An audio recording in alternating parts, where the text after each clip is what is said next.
Namaskar. Welcome to this session.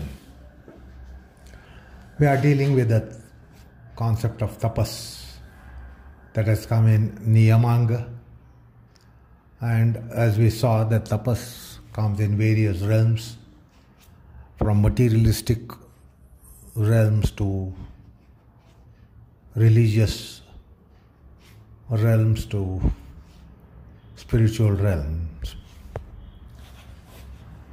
So sometimes even extraordinary endeavour of a person who strives and struggles and fights out and diligently carries out his endeavour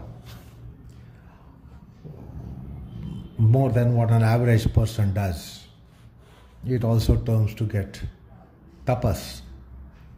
And usually when person is successful in the endeavour with extraordinary efforts, then that is also called tapas.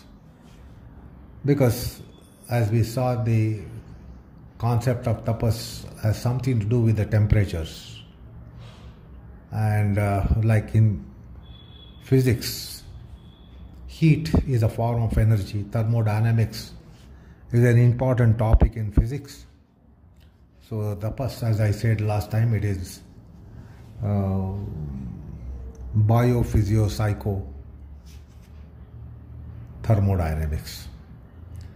Anyway, now we came to a point that we wanted to understand the tapas, the concept more particularly, and the Bhagavad Gita best describes it.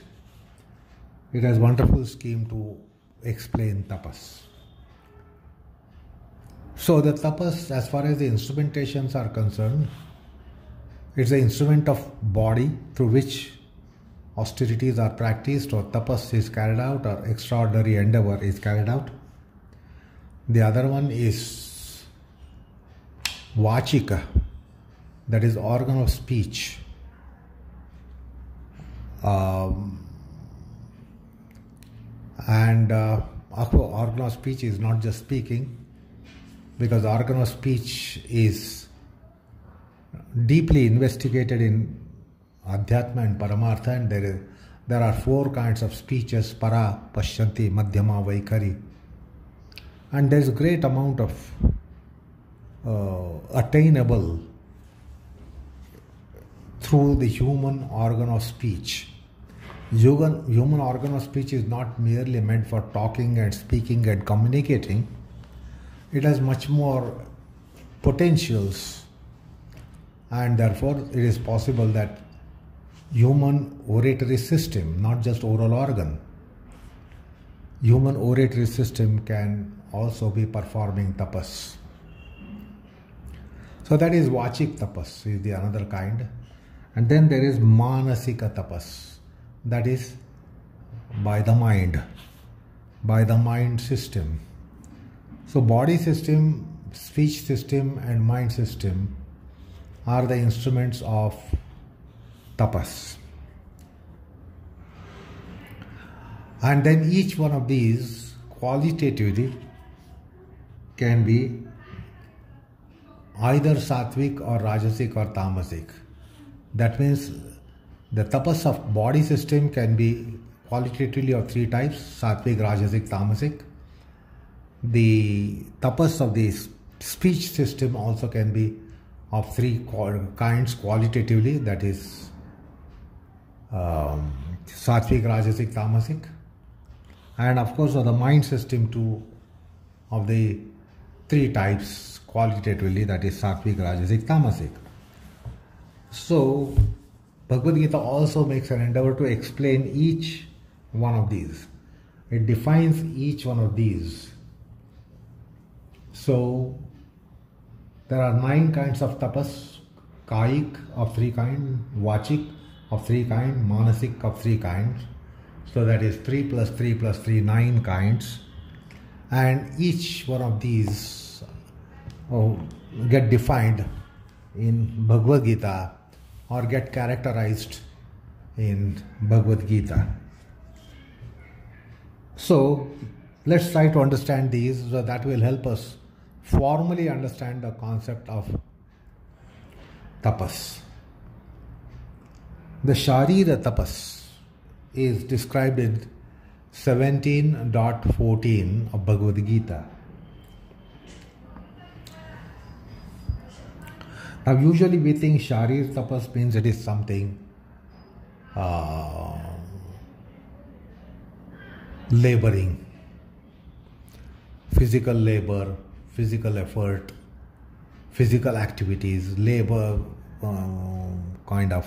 major kind of activities. But that is not the concept of tapas. It's merely hard work. So merely physical hard work is not kayika tapas. That's just merely hard work. No, not to mistake hard work with tapas. If somebody has put in hard work to attain something, that really doesn't mean tapas. So this should be understood here. Because as I said in the beginning today, that usually extraordinary endeavour, superhuman endeavour, effort gets called as tapas, but that is not true. So Bhagavad Gita casts a light on this and it explains the Shareera Tapas, Kayika Tapas, tapas of the body. What is it? As I said just now, it's not just hard work, diligent work, relentless work, sweatful work, laboring work, work unto exhaustion, exerting physically. That is not the meaning of Shareera Tapas. This is important thing to be noted. So what is Shareera Tapas? Basically, it is Paramartha Adhyatma. Otherwise, we can call so many things as tapas, but what is really tapas is more often far away from what we think as tapas. So, the Shareera Tapas is very interesting to understand here. Deva, Dvija, Guru, Gnani. To be serving such people, to be adoring such people, or in a form of wherever it is right, worshipping such people. Of course, devas are worshipped, the gurus are worshipped, but sometimes dvija means a person who is in Brahmanic dispositions, very learned, very studious, and continuing to study, lifelong studious, and partaking wisdom and partaking with wisdom. Very noble, straightforward, selfless, not money-minded. So, in a way, in true sense of the terms, a Saraswati Pujaka, a Saraswati Upasaka. The Brahmin is of such nature. So, that is called Dvija. Dvija means not just twice born, having had a thread ceremony, but one who is in Brahma Vritti. So, Bhagavad Gita also describes somewhere, or the Dharma Shastra describes what is Brahma Vritti. So, Deva, Dvija, Guru, and then Gnani, wise person, spiritually wise person. These people, when they are worshipped and when they are served, subserved, that is Shareera Tapas, that is Kayik Tapas. Then Pavitriyam, Mangalyam, to be practicing certain qualities such as Pavitriya. Pavitriya is auspiciousness.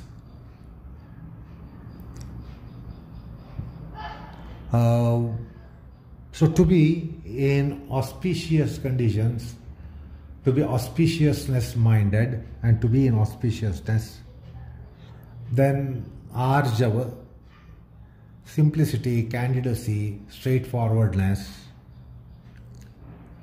and then in brahmacharya, practicing brahmacharya, living in brahmacharya. And we have seen what is brahmacharya while dealing with yamas. And ahimsa, to be in ahimsa. This is called kaika tapas, sharirika tapas. So this makes us become clear about the concept of sharirika tapas. Otherwise, usually we would think somebody who physically strives a lot, diligently works, relentlessly works physically, puts physical endeavour, we think that is tapas. But then that is naive to be considering that way. So Bhagavad Gita makes it clear, Bhagwan Krishna himself makes it clear. That is Sharirika Tapas described in 17.14. So try to understand this kind of life, who is all the time in worship and subserviency of the noble people, wise people, saintly people, godly people, and then worshipping also them, having reverence for them, worshipping them, and also in pavitriam, mangalyam, arjava, brahmacharya and ahimsa.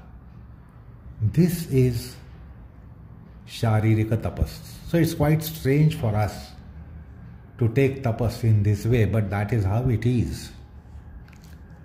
Then coming to Vangmaya Tapas, Vachika Tapas. As I said, we don't have just speech organ, we have a speech system.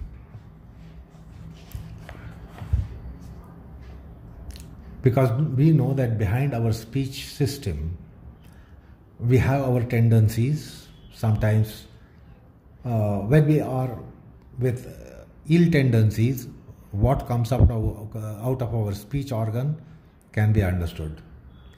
If we are virtuous people, noble people, what comes out of speech is also can be understood. Or somebody is very knowledgeable, very wise, very knowledgeable, very intelligent, we know how the speech is.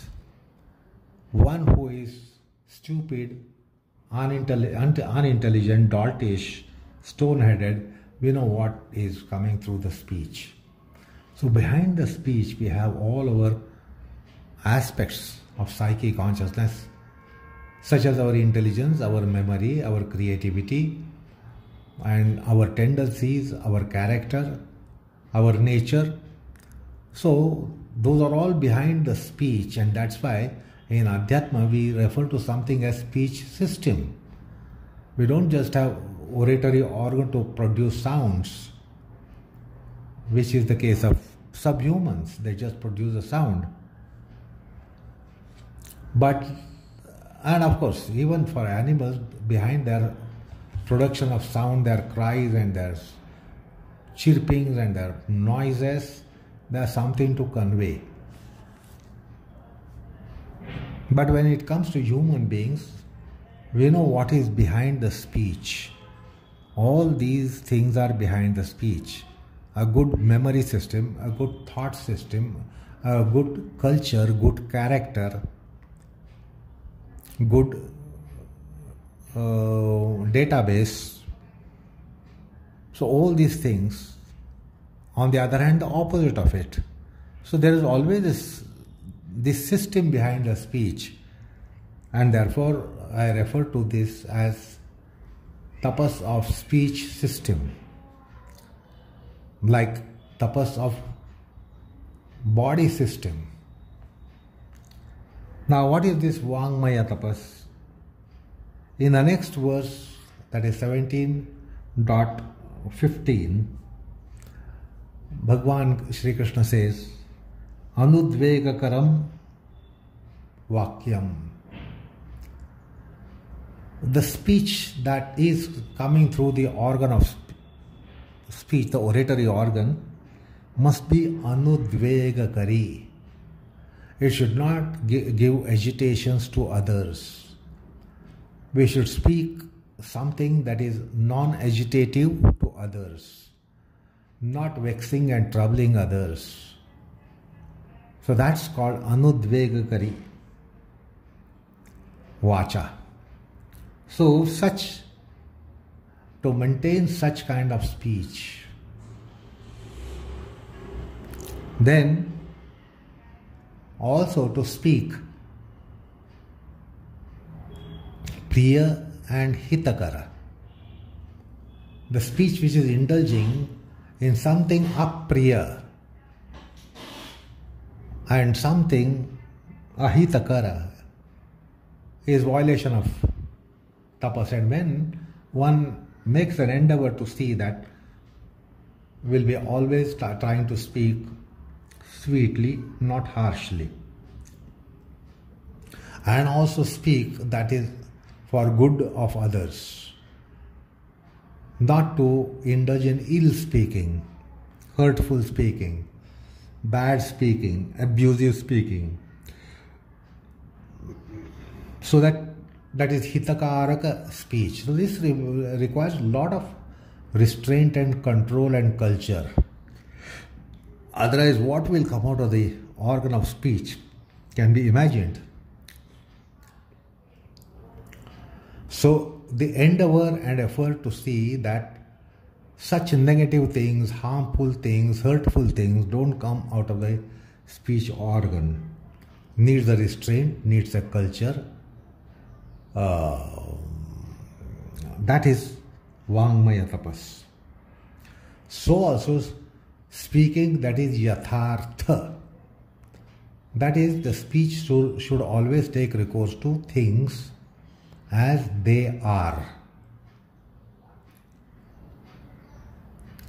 So that's an aspect of truth speaking. When you speak something as something is, then that is truthful. When you don't speak as something is, or you speak as the thing is not, that is untrue. So Yathartha Vachanam also means Satya Vachanam.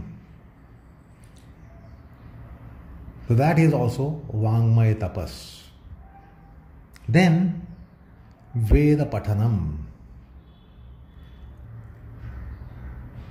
Veda Pathanam, Vedadhyayanam is also Vangmaya Tapas. Nama sadhana, mantra sadhana, namocharan, mantrocharan is also Vachik Tapas. So that is how Vangmaya Tapas is. So what should be spoken and what is spoken when there is some sort of conditioning to it whereby it becomes noble speaking, as just now explained, then that is Vangmaya Tapas. So that is the tapas of speech system or speechly system or speaking system. Then in the following verse it describes the Manasika Tapas. Manasa Tapas. 17.16 describes it. What is it? The mind in a placid state. Maintaining the mind in a placid state, serene state, quiet state. And one can easily understand how much endeavour is required to keep the mind in such a qualitative state. That the mind is placid, the mind is quiet, the mind is serene, mind is sublime. So that definitely needs some kind of sadhana, effort, practices. Therefore that is Manasika Tapas or Manasa Tapas. Then also Manashanti, trying to maintain that peace in mind, peacefulness in mind, the Shanta Bhava, the Shantata in mind, not to keep the mind in agitative state. So keeping the mind unagitated and tendency to be in Bhagavad Chintanam. That means the thought trying to keep engaged itself in Bhagavad Vachanam, Bhagavad Leela, Bhagavad Chintanam. So, thinking about the God, thinking about the divinity, thought with respect to divinity, thought with respect to God. So when the mind is kept engaged, you can see that the mind is disciplined and mind is really under control. Then mano nigraha, wherever the mind needs to practice restraint, that is done without compromise. Then the antakarana pavitriya, the pavitriam and mangalyam, the purity and piety of mind, or the internal organ, mano, buddhi, ahankar, keeping them in pavitriya and mangalya. It again needs some endeavour. And such endeavours are tapas. Such efforts are tapas. And these are Manasa Tapas. So this is how Bhagavad Gita tells us about Shareera Tapas, Vachika Tapas and Manasa Tapas. And one can ponder over it by looking at the interpretation of these Bhagavad Gita verses in various commentaries. They will tell us about it. So I briefly described the three kinds of tapas mentioned in the verses of Bhagavad Gita, and of course one can penetrate the depth to understand each one of this.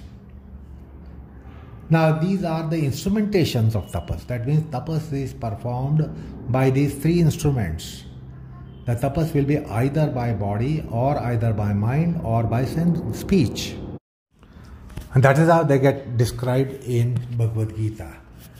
So the austerities are practiced either by body system or speech system or mind system. This is what is being conveyed by Bhagavad Gita. Now each of these have qualities. So these qualities are again described with the help of Sattva, Raja, Tama gunas. So it should be understood each of these could be either Satvik or Rajasik or Tamasiik. So how are these characterized in Bhagavad Gita? The Satvik tapas is thus characterized. Nirichha, Nirapekshata, Niswarthata are the basic qualities of Satvik tapas. That there is desirelessness behind performing such tapas. Nirapekshata, not expecting anything in return. Otherwise our business of activity of life is all commerce and trade. We want to know what will we get by our good conduct, what is the return on good conduct. So we look at the returns and then decide, even if the bad conduct is going to reap, we venture to take a bad conduct if it is going to reap us something that we want. Whereas the Satvik tapas is done without expecting anything in return, that is Nirapekshata. So Nirichha, Nirapekshata should be understood. Nirichha means desirelessness. Nirapekshata means non-expectation, non-expectance. Then Niswarthata. There should be no selfishness, but there should be selflessness. So Satvik tapas is carried out with selflessness. So not having eyes on the fruits not having eyes on the consequences, on the results. That is how is the Satvik Tapas. And if we look at our own life, these are the things which are rarely there. We always have expectation, we have desires, we have eyes on the fruits, consequences, results. That's how we do something. Although we might be doing intently, diligently, etc., etc. We have these aspects in our mind, gravity is in our mind. But in Satvik Tapas, they are not there. There is merely Shraddha. There is merely Shraddha in Satvik Tapas. So one who is not having Shraddha, it won't be Satvik Tapas. So when behind the Kayik, Vachik, Manasik Tapas, these qualities are supporting it, or with these qualities are inherently in it, then it becomes Satvik Sharirik, and Satvik Vachik and Satvik Manasik. So that's the supreme quality of tapas, and that can be easily understood because it is Satvik. The next to that is Rajasik Tapas. Rajasik Tapas is described in 17.18, while the Satvik is described in 17.17. So what is the Rajasik Tapas? The tapas which is performed for satkara, mana sanmana, laukika. So when the psychodynamics behind the tapas is to expect some felicitations, honor, respect, acclaim, recognition, praise from people around by society, and also expecting some name, fame, recognition, then that becomes Rajasik Tapas. In Rajasik Tapas, we try to project ourselves that we are Pujaniya Vyakti, that we are worship-worthy people. People should worship us, they should adore us, and they should adorn us, they should praise us, they should facilitate us.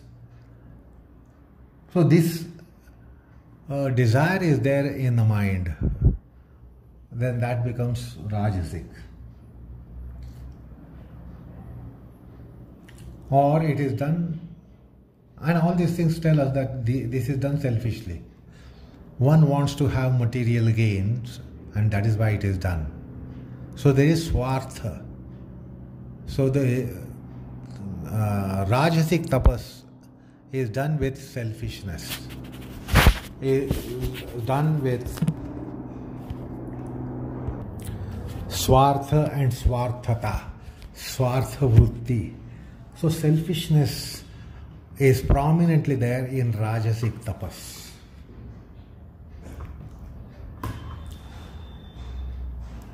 Or there is Phalakanksha, expectation of fruits, expectations of our desire fulfillment. So it is done expectantly, then that is also Rajasik. Or sometimes there is Dambha, it is carried out ostentatiously. So there is no genuinity in such tapas. It is ostentatious, it is showy, it is exhibitive. Because unless you make it exhibitive, you won't get recognition from people at large. So these are how the Rajasik tapas are, and they can be again Kayik, Vachik, Manasik. Then coming to further inferior, this is already inferior compared to Satvik Tapas. The Rajasik is inferior, and now further inferior is Tamasiik Tapas. This Tamasiik tapas is out of mudata, delusion, stupidity, or infatuation, or some kind of dogmatism. There is also hatta and duragraha. So there is obstinacy. And there is excess, committing of excess. It is vexing the body, vexing the mind, and vexing the speech. It is tormenting the embodiment. So it will be tormenting others as well as oneself, or it is ill-conceived or illy conceived. There is some illness in the mind. We are having some illness in the mind, ill condition in the mind, and with that we are performing such endeavors. So this is certainly undesirable. It is not only inferior, but the Tamasiik tapas is also undesirable. It is also brutal. It is dangerous. It is harmful. It is devastating. So this is anupadeya. It is advised that one doesn't go for the Tamasiik kind of tapas. So this is how Bhagavad Gita is describing Satvik, Rajasik, Tamasiik tapas.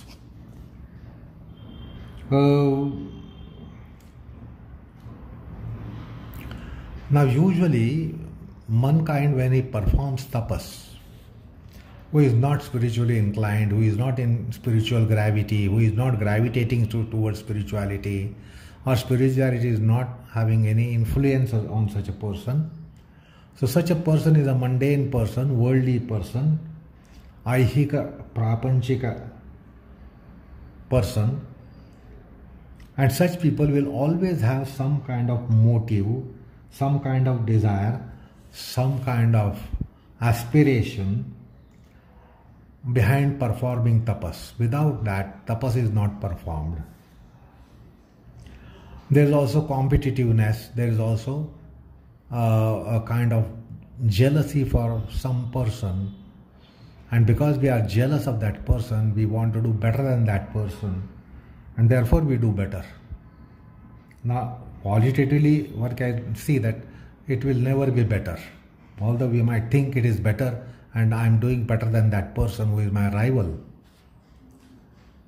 So there is also competitiveness many times when the tapas is taken up by we mortals, worldly mortals, in our mundanity.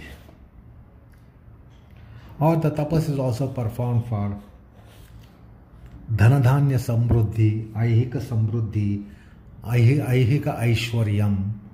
So also the tapas is performed to attain some sort of glory, richness, wealthiness, and that is why one makes a special endeavour. Or it is done for the sake of attaining some shakti, samarthyam, bala aishwaryam. So to attain these powers, prowess, energies, glories, the tapas is commenced. Now therefore, more often the tapas that we come across in the world is Rajasik tapas. So that's more prominently there. We don't see Satvik tapas so prominently, but we see a lot of Rajasik tapas taken up quite prominently. And then also there is tapas of ill-minded people, and they do tapasya for jarana, marana, uchchatana. These are destructive aims. And for destructive purposes, even tapas is taken up. This is Asuri Sampada, and many of the Rakshasas in our mythology, in our Puranas, in the history of mankind, we see that many people do the kind of tapasya or some kind of upasana for ill purposes, bad purposes, such as jarana, marana, uchchatana. To harm someone, to destroy someone, to annihilate someone, then that is Tamasiik tapas. So this is how Bhagavad Gita is explaining the tapas. Satvik, Rajasik, Tamasiik, qualitative aspects. Now, another point to be noted, that if you look at the mode of tapas, it will be identical. What Tamasiik person will do, Rajasik person will do, what Satvik person will do, what they do might be one and the same. So apparently they are same, there is not much difference. Like we know that some Rakshasas did Shivopasana, they did tapas for Shiva and won the grace of Shiva and asked for baneful boons. The point is, the tapacharana, the tapavidhi, the process of tapas, will be identical whether it is Satvik or Rajasik or Tamasiik. Like Shivopasana was done by someone like Ravana Kumbhakarna, and Shivopasana was also done by Nandishvara, and the devotees of Shiva who were virtuous devotees like Markandeya. So they were also Shivopasakas, and they also did tapasya for Shiva. But then someone in Ravana and Kumbhakarna will ill intentions carried out that same tapas. So could be that the Shadakshari mantra, Om Namah Shivaya, which was done by Ravana, Kumbhakarna, as well as Upamanyu, as well as Nandishvara. So we can understand that the modus operandi might be same, like something like 10,000 japas a day, etc., etc., and taking a mala in the hand and moving the japa mala. So the japa vidhi, the tapa vidhi will be the same. But then what is different is hetu. The purpose is different, the culture of consciousness is different, chitta samskruti. So hetu is different, chitta samskruti is different, the guna samuchaya is different, the constitution of sattva rajatama gunas is different. In case of good natured people, sattva guna is more, and in case of bad natured people, the rajatama gunas are more. So that's called guna samuchaya. And therefore they are mutually opposite in effects. Therefore, it is said that we should not equate all tapasvis.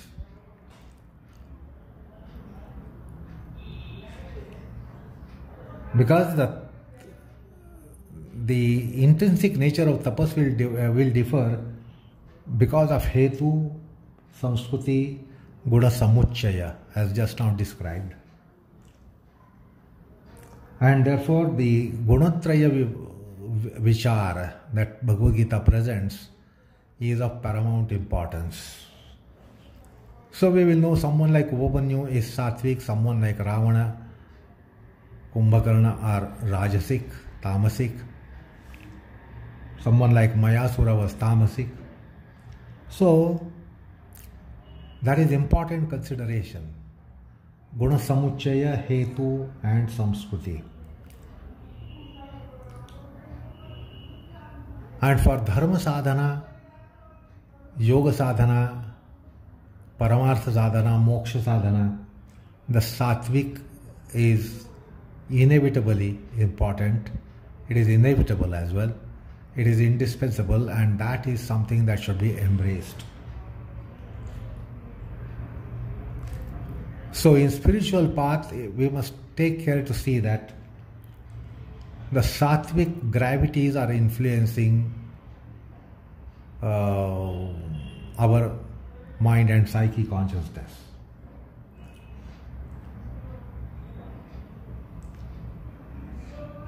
So, and that is why the gunatraya vichara is so important here.